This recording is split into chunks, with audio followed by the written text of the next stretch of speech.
A few months ago, I built a double-sided fireplace cabinet with Touchstone Home Products. On the front of the cabinet is an electric fireplace, and on the back of the cabinet is a bookcase. And there is a full-length video on my channel, and I'll have a link to that video in the description.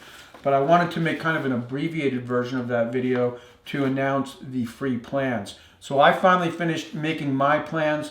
I sent my plans, which are kind of simple, to Brian Benham, who's a very talented woodworker, and he's also really good at SketchUp.